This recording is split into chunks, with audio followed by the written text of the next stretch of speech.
Hello everyone, you can call me Pugs, and if you're here that means you're about to get started watching my review of the first 3 episodes of Season 1 of SpongeBob SquarePants, Help Wanted, Reef Blower, and Tea at the Treedome. Since this is my very first YouTube review, let me go ahead and say how things are going to work here. Simply put, you're about to go on a ride of me talking entirely too much about an 11-minute cartoon show, complete with some out-of-nowhere, beautifully non-sequitur tangents, as I'm prone to go on those. These reviews have been previously published on the SpongeBob forum. Let me plug real quick, SpongeBob Mania, please join, we love active people.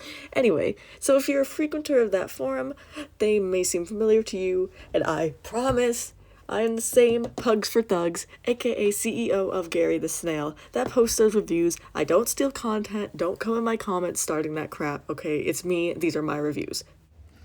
And if that all sounds good to you, then you are good to proceed.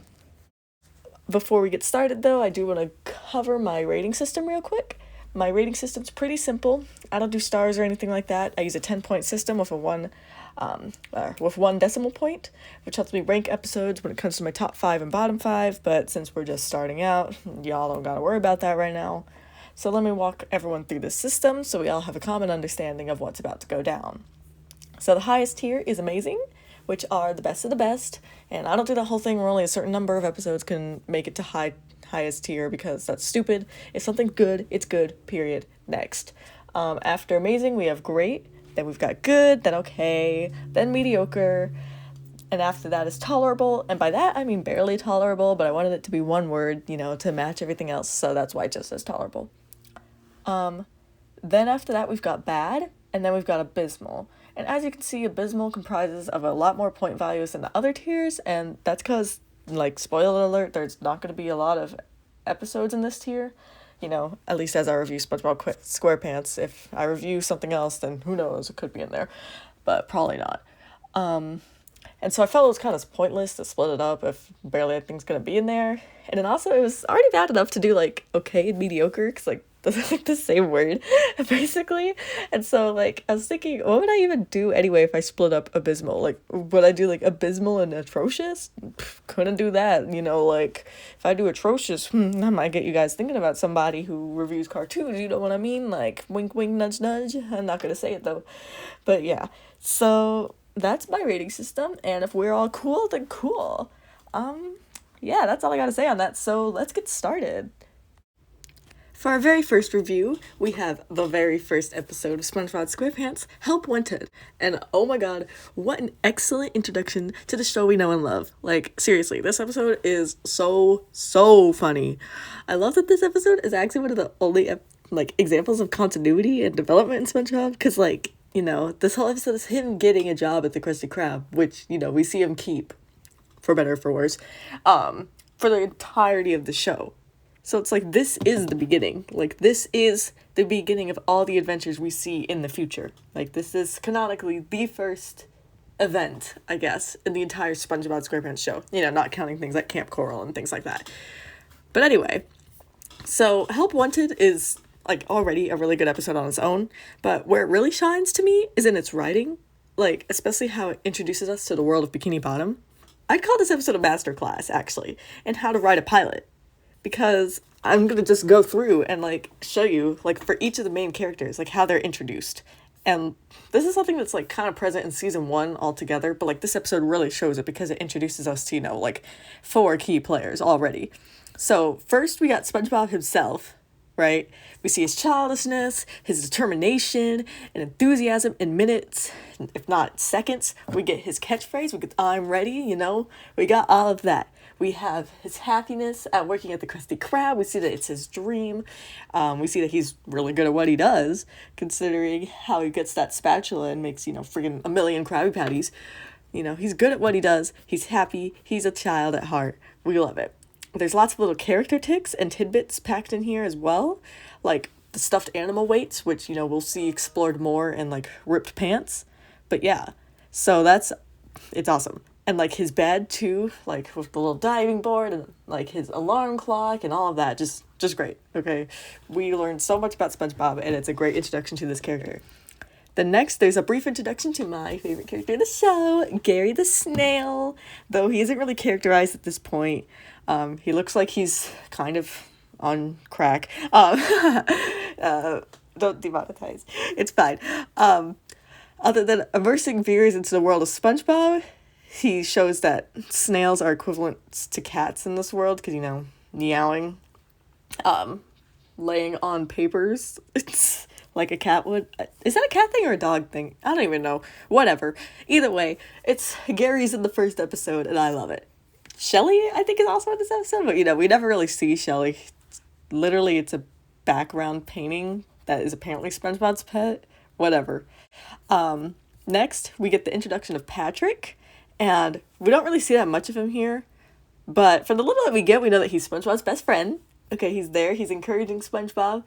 From what I remember, I don't think we really see that he's not the brightest tool in the shed, but you might get the feeling from his voice, which, by the way, SpongeBob is an extremely well voice-acted show. I will talk about that a lot in these reviews, but the voice acting in the show is just so good. Like, that's another thing. Like, you can tell the characters of each of these characters, like the personalities and characteristics, just from their voices. Like, you can tell SpongeBob's childish from his voice. You can tell Patrick's probably a bit of an oaf from his voice. You can tell Squidward's a bit of a grouch from his voice.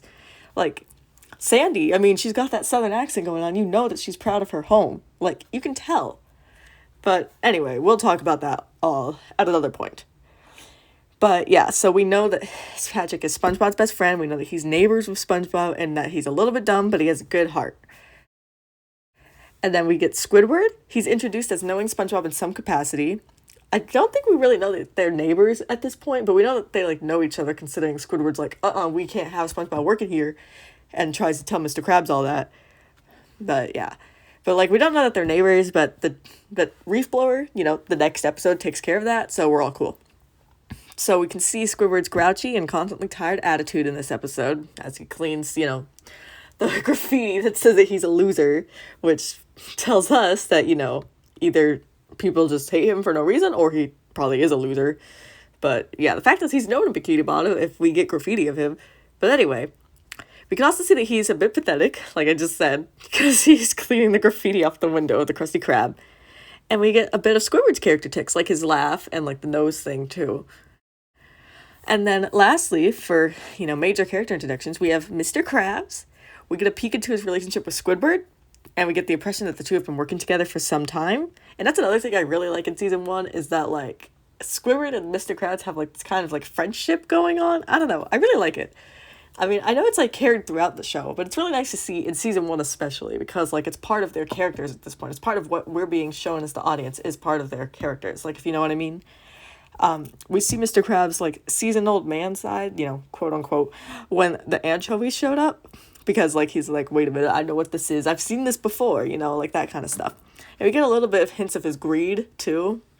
And while not every important trait of Mr. Krabs is established here, as well as every other character, not everyone's important traits are established here, many of them are, and I think that's really impressive.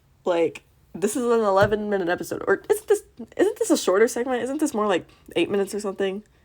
Because Tea at the Treedome is the one that's actually 11 minutes. Reef Blower is short, so I think this episode's more 8 or 9 minutes. So that's extremely impressive that they were able to get, literally 4 main characters, but really more 3 in terms of being really well established and giving us everything we really need to know about these characters. We don't know too much. We don't know everything about Squidward yet. I think that's the one, other than Patrick, who we just don't know the most about yet. We don't know his whole artistic side. We don't know the whole dynamic with him being neighbors with SpongeBob and Patrick. We don't know all that yet. But, we still get a good bit of what Squidward's about. So I really think that's just extremely impressive that they were able to do that in, 8 or 9 minutes, right? So I've already talked about this a little bit, but this episode does a great job at introducing viewers to the world of Bikini Bottom. Right off the bat, we have the French narrator literally narrating an introduction to Bikini Bottom, paired with some great shots of the undersea world. Yeah, this is another thing I'm going to talk about a lot.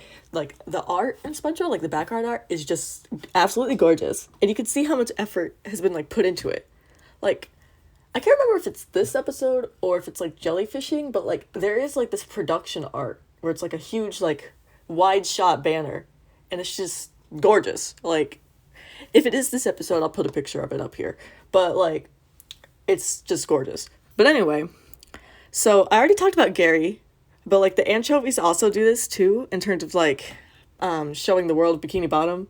Like we see that like this is a place inhabited by fish, because our main characters aren't fish, so like we're like, it's very clear, okay, we have fish in this world. We see how physics don't apply to this world because it's a cartoon, we got the toon force, whatever you want to call it. We see that it has technical innovations in this world, like it parallels our world, which that's a whole other thing. I'm sorry, I go on these tangents. I can't stay on one topic. So that's a whole other thing. But like I remember I was watching something, I think it was the SpongeBob podcast, like the SpongeBob SquarePants podcast, and they were saying how like they didn't want to put certain technology in the world that would make it look outdated in the future, which is why we don't usually see phones and stuff. Even in the new episodes, you don't usually see phones. Like they have had them sometimes, but like it's not a big thing. And they just don't want to like outdate themselves by doing that. So I think that's really cool that they're able to show technological innovation without making themselves seem outdated, because it's like fantastical technology. Like this is a cool spatula. Obviously we don't have spatulas that freaking fly, but like, it feels on the level of today, if that makes sense. Or I guess at the time, 1999. But anyway, and we're just like immersed into the environment of SpongeBob SquarePants through its design. And this has also been talked about at length in the SpongeBob SquarePants podcast. I am going to plug that right now. Please listen to that. I actually haven't caught up with all the episodes, but I love listening to it. It's so interesting to hear about like the creative decisions behind SpongeBob. And they also like do reviews of episodes as well. Well, not reviews, but like, I guess they are reviews. I don't know. Reviews are different things to different people. They don't like rate them or anything, but they do talk about them at length. And I just really like listening to it. And I'm not a big podcast person. So yeah, it's something good to do when I walk to class, I guess. Or go to the gym. Anyway. Lastly, this episode is an excellent example of the kind of humor that SpongeBob SquarePants is known for. Like, we have the expert mix of slapstick. Like, think of, like, when SpongeBob walks to the Krusty Krab and trips and, like, falls, like, 5 times. We have slapstick, wordy humor, and visual gags that appeal to people of all ages. That's one thing that's great about SpongeBob. It's good for children and adults. I mean, take me as an example. I'm basically an adult now, and I still love this show, and I loved it when I was a child. So, yeah. I also think it was an excellent choice to introduce SpongeBob with him trying to get his dream job rather than introducing him with a boating school episode, because, this is another thing that I will be saying every single time I see this, but I love that this show is about an adult. Like, yes, SpongeBob has childish elements for multiple reasons. One of the reasons I'll get to in a second, but, like, he's an adult, okay? He's trying to get a job, okay? Like, a job. Like, he has a house, okay? Like, he's trying to drive. I mean, that's not something necessarily adults do, but and I'll get to that in a minute anyway. But he's an adult, okay? Like, this show is about adults, but it's for kids. And I really like it, okay? I don't know, there's something about that that's just so perfect. But anyway, so, as many probably know, boating school was a compromise with Nickelodeon to get SpongeBob to air in the first place, because they wanted SpongeBob to be more clearly a child, while, like, Hillenburg and everyone else wanted him to be, an adult. And so having SpongeBob be introduced with getting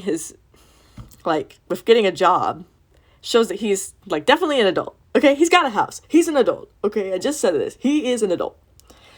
So, yeah, like, this is all very impressive for a 9-minute episode. And the episode also has great rewatch value, which is one thing that will, like, really get points up with me. Like, if I can sit there and rewatch it a lot, then that gets points up with me, because that means it's a very enjoyable episode, and it's just really good. So, yeah, I mean, this episode's, like, really good. It's really funny. I didn't really talk about the jokes as much in this episode. Usually I sit there and, like, talk about some of my favorite jokes and stuff, but there was so much to cover that I just didn't want to do that. But, like, this episode is really, really funny, and I really like how it introduces us to, like, all of Bikini Bottom and stuff. So, yeah, I really don't think I need to say anymore. I've probably talked way too much already. But, yeah, so this episode is in my amazing tier, okay? And it comes in with a score of 9.3 out of 10. Now, don't really, like, don't get it twisted about my points, like the decimal points. Like, that's mostly for helping me rank later, like I said before. And also, like, at any given point, this could be plus or minus, like, 0.1 or 0.2. So it's just, like, the general idea is that it's in the amazing tier. And it's at, I guess, the lower end of the amazing tier. There won't be a lot of things at the higher end. Like, those are, like, my absolute favorites of all time that would be at the higher end. But anyway, so yeah.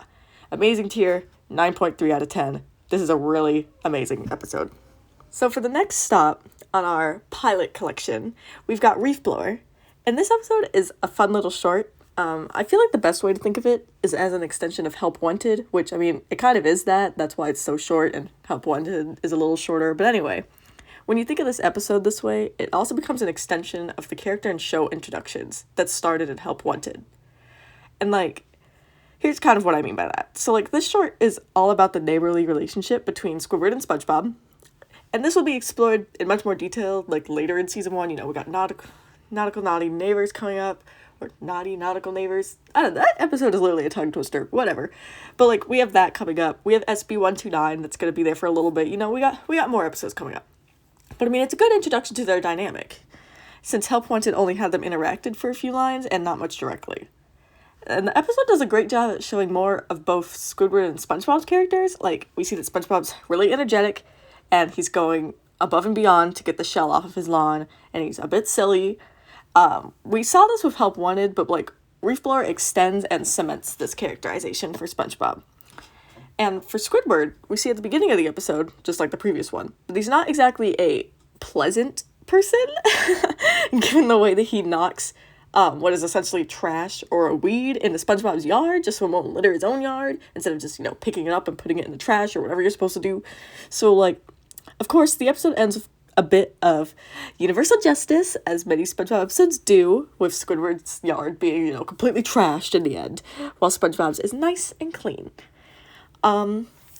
We get a good peek into the atmosphere of SpongeBob again in this episode, and its zaniness, as well as how it ignores the laws of physics. I mean, literally, a reef blower drains the entire ocean. I don't think I need to say any more than that. This episode also begins with a really gorgeous shot of Conch Street, just like how Help Wanted did something similar, and I love the background art in this show. I'm telling you, I will keep repeating this, especially in season 1, because we get, like, all the, like, if you go to, like, the SpongeBob wiki or whatever, you can see, like, the production art, and you can see, like, this background art, and it's just gorgeous. But anyway, also, the water effects. So, like, if you look at that shot, you can see, like, the water, like, on top of their houses or whatever, and, like, on the ground. But also, like, there's, like, the audio, like, water effects. So, like, they add so much to the show, both visually and orally. So, like, have you guys, like, seen those videos of, like, SpongeBob without the water effects? I think I saw them on Twitter from, like, the Art of SpongeBob, like, Twitter account, which, by the way, if you're a fan of SpongeBob, you should look at that account. I love it so much. But anyway, like, those videos are, like, whoa, because, like, you never notice the underwater sounds until they're taken away. And, like, they just add so much to this show. Like, this show is so atmospheric. Like, it's crazy. Moving on, Reef Blower is remarkably funny for being an episode completely without dialogue, so huge credit to the storyboarders here. I think it's interesting that the reason this episode is without dialogue is so the studio could skip out on paying the voice actors. I'll try to remember to link the source for that in the description. I'm pretty sure it was, like, Jay Lender's Twitter. I think it was him, but I'll link it because I have the link, so. But anyway, I know the long-standing rumor was that that the recording got corrupted, but nope, that's the actual reason. It's so they could skip out on paying the voice actors. And it's like, part of me is like, I don't know, like, I feel like it'd be better if this episode was like, or if SpongeBob was like low budget, but like it's at Nickelodeon, so it's like, I don't know. It's weird. This is completely unrelated to anything involving my review of the episode. Let me just move on. Either way, the crew did really great, even with this mandate by the studio, so I'm not going to complain. I think the episode is great as it is. Like, I can't even imagine it with dialogue. Like, I think it's really good as it is. The only reason I don't put this episode in the amazing tier is because, even though it's really funny, I'm a big word humor fan. Like, slapstick and visual gags were never, like, my favorite type of thing in SpongeBob. Like, I like the wordy humor. So, having no dialogue kind of makes it a bit harder for this episode to connect for me, at least to the point where it's on the amazing tier. And also, it's just really short, and so it's kind of hard for me to say it's really amazing when it's, you know, like 2 minutes long. So it's kind of like a supplement rather than an episode, like I was saying earlier. Like, it's kind of a supplement to Help Wanted rather than its own episode. And there's nothing wrong with that, but it just means that Reef Blower doesn't quite make it to my big leagues. So this episode comes in at great tier, and I'm giving it a score of 8.5 out of 10. So rounding out our deep dive into the pilot trio, we have Tea at the Treedome, which introduces us to Sandy Cheeks. And what another great introduction this is. She's quickly established as an action-oriented squirrel from the first shot of her fighting a literal giant clam, and this is only proven when we see her save SpongeBob after she saves herself. And we see that she's friendly, given her immediate bonding with SpongeBob and exclamation that they could be tighter than bark on a tree, which, by the way, who here watches Pam Tree? Because if you do, y'all already know what I'm talking about. Yeah. Anyway, we also see her character tics the second that she has a line of dialogue with her loud and clear Southern accent and her Texasisms. That's what I'm going to call those, by the way, Texasisms. Anyway, this episode also showcases the efficacy of subtle writing. And here's what I mean by that. So, we're not told that Sandy's a scientist at all in this episode. And anyone who's been watching SpongeBob for any period of time knows that Sandy is a scientist. But anyway, we don't see it in this episode though. But it can definitely be deduced that she's at least smart. Cause she talks about think about how she talks about her Treedome. She literally uses the word polyurethane. And first off, who uses that in a children's cartoon? Y'all are just making up words. And before y'all say anything, I know that polyurethane's a real word. I know it's a material. Okay, I've taken organic chemistry. Leave me alone. Anyway, I love it. But the lack of concrete details that were given about her at least it makes me curious. I don't know about y'all, but it makes me curious. Why is she even living in the ocean in the first place? And it lets some of the small details get noticed in this quest for answers. Her use of polyurethane. And on top of meeting Sandy, we also get to see another side of SpongeBob. So we see that he's a very caring individual, given that he tries to save Sandy when he believes that she's in danger, and he doesn't even know her. Additionally, we get to see some of SpongeBob's hobbies outside of working, so we see his interest in karate and his meeting with Sandy, and he begins the episode by jellyfishing. Though jellyfishing isn't really expanded upon much here, and it will be a few episodes later in jellyfishing, but we at least get to see it. And that scene also showcases SpongeBob's silliness, which we've seen a little bit of, but it's always great to see more. This episode is also the first time we see SpongeBob losing in some capacity. I guess losing's not the right word here. And he ends the episode as a winner. But this is the first time we see him struggle with something. In Help Wanted, he didn't realize that Squidward and Mr. Krabs were trying to get rid of him, and he saved the day pretty easily. Reef Blower, I guess he had a little bit of a struggle, but that episode was only 2 minutes long, so there wasn't really much time to simmer in it. But this episode, we see him really struggle with, freaking dying inside Sandy's house. I'm sorry. But yeah. And it's made more compelling when you watch the first 2 episodes before this one, because you come invested in SpongeBob, and you want to see the little guy win. This episode also features Patrick, giving him some more time to shine in his role as SpongeBob's best friend. He supports SpongeBob in his endeavors. He's also, got a nice little sense of style. Y'all saw those sunglasses. But anyway, he's shown not to be very bright, but he does have his heart in the right place. And it's endearing, and it makes one excited for when he finally gets his chance to truly sparkle, which, wasn't in Help Wanted, wasn't quite in this episode, but he will get his chance. And there's something really heartwarming about this episode. I don't know, maybe it's just seeing SpongeBob and Sandy meet for the first time. Camp Coral, time travel shenanigans notwithstanding. But it always puts a smile on my face. And there's something so genuinely adult being captured here. And don't take that all weird. Don't even start that, okay? I mean making a new friend randomly and getting to know them over lunch at their place. The small talk Sandy and SpongeBob have. It's just that feels really relatable to me. That feels exactly how I make friends as an adult. I mean, I'm not even quite in real adulthood yet, but it's I've noticed a marked difference from when I was a child versus, now as a college student, how I make friends, But anyway, all of these main characters, for the most part, have their own houses and their own lives. They are adults, okay? I will literally say this to hell and back, okay? I will keep saying this. I will yell at the clouds. Okay, they are adults, and I love that about this show. But anyway, back to talking about the heartwarming aspect of this episode. That also means that this episode is prime rewatching material, and, watching it with its sister episodes makes it even better. And, the same goes for rewatching those episodes, too. These first 3 episodes are like a pack. don't separate them. Like, they work together, they go together, they introduce you to the show. Whenever I rewatch this show, I watch all three.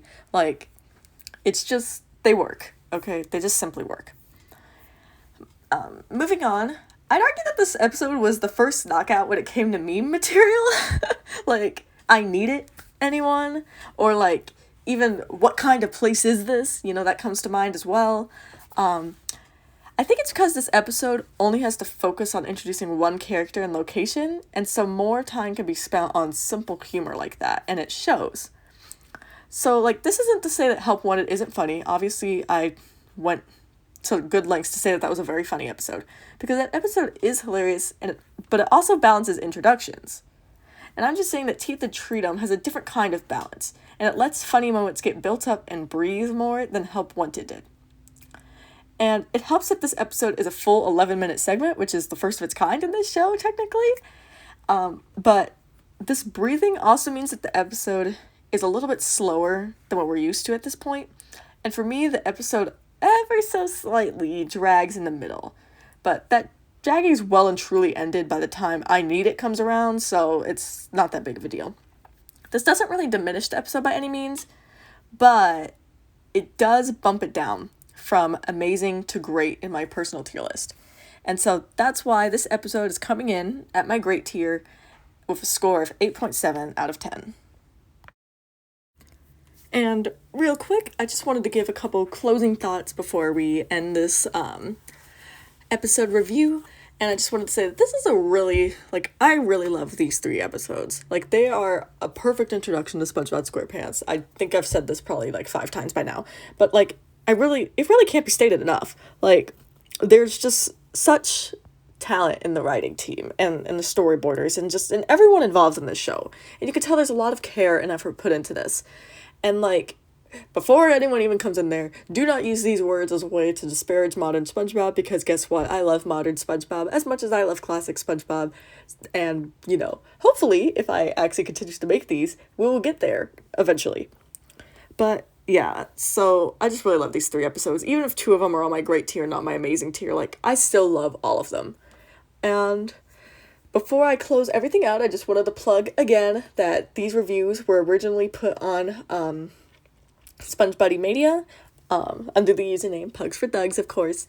And right now on there, I'm actually on season 3, but I decided I wanted to try and make some YouTube videos of these. Will I do this again? Maybe. I don't know. Editing on iMovie is a lot harder than it looks because trying to get the pictures to come in at the right time is just so difficult. But, you know, making this video was fun, and it didn't take that long, but, like, it's still a little difficult. But it was fun, so I might try it again. I hope you guys like my Google Slides graphics. Yeah, this is how low budget I am, okay? All of this is done for free. But anyway, so I hope you enjoyed the review, and maybe more to come. We'll see. But yeah, until next time, see y'all.